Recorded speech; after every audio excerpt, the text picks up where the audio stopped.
তোমাদের তো একেবারেই মুখ দেখা থেকে বন্ধ ছিল, সেখান থেকে। ও বৌদি, তুমি আর যেও না প্লিজ। দেখো, আমার না এই বাড়িতে এলে নিজেকে বড্ড অতিথির মতো লাগে, আর আমি মানিয়েও নিতে পারি না এই বাড়ির সঙ্গে। তাই বললে হয় বলো? এটা তোমার শ্বশুর বাড়ি, তোমার ছেলের বউ আসছে, তোমারই তো সব। তুমি তো সবসময় আলগা হয়ে রয়েছো দেখতে পাচ্ছি, তুমি সবকিছু আঁকড়ে ধরো না। ওটাই তো পারলাম না কোনোদিন। যদি আঁকড়েই ধরতে হতো তাহলে তো ওই মানুষটাকেই আঁকড়ে ধরতাম,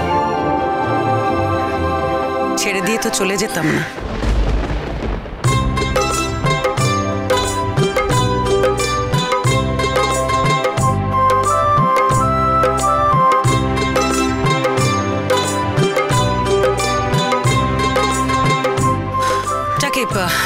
তোমরা তোমরা সময় নষ্ট করছো কেন?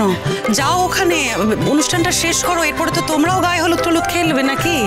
যাও যাও, দেরি করো না, যাও।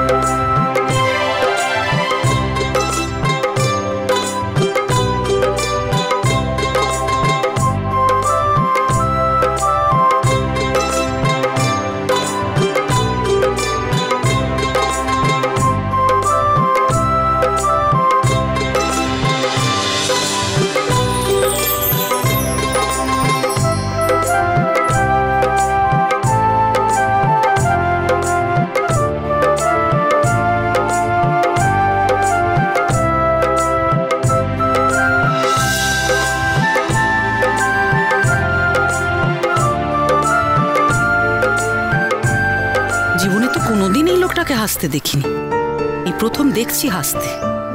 বাবা, এও হাসতে পারে? এ কি কাণ্ড! আমি তো কোনোদিন হাসিনি, এরকম হেসে ফেললাম বাচ্চাদের মতো। এদিকে আরেকজন কি চলে যাওয়ার প্ল্যান করছে নাকি? জানতে হবে তো। একটা কথা ছিল। কি কথা? তুমি এখান থেকে চলে যাওয়ার প্ল্যানটা ঠিক কবে করছো? কেন? বউ ভাতের পরের দিন। Plan ready? হ্যাঁ, সেরকমই তো কথা। বিয়েতে আসতে বলেছিলে, এসেছি বিয়েতে। হ্যাঁ, তোমায় নেমন্তন্ন করে জোর হাত করে আসতে বলেছিলাম, তাই তুমি দয়া করে এসেছো। দয়াটা আর কিছু নেই তো, নিজের ছেলের বিয়ে, ছেলে বলেছিল তাই এসেছি, তোমার বলায় তো আসেনি। জানি তুমি আমার বলায় আসনি, ছেলের বলায় এসেছো। এবার চলে যাওয়ার যে ব্যাপারটা, সেটা তো ছেলের বলাতেই করতে হবে, ছেলের পারমিশন নিয়ে। এই যাওয়ার ব্যাপারটা ছেলের সাথে কথা বলেছো কিছু? সে পারমিশন দিয়েছে? সে বলে নেবো এক সময়। না, ছেলে পারমিশন না দিলে তো তুমি এখান থেকে যেতে পারবে না। আশ্চর্য তো, তোমার এটা নিয়ে তো মাথা ব্যথা কিসের? ছেলের সঙ্গে কথা বলেই তো আমি যাব, তোমার তো এর মধ্যে ঢোকার কোনো দরকার নেই। ভালো কথা। একটা কথা জানিয়ে রাখি। ডাবলু, দেখ দাদা বৌদি কি সুন্দর কথা বলছে।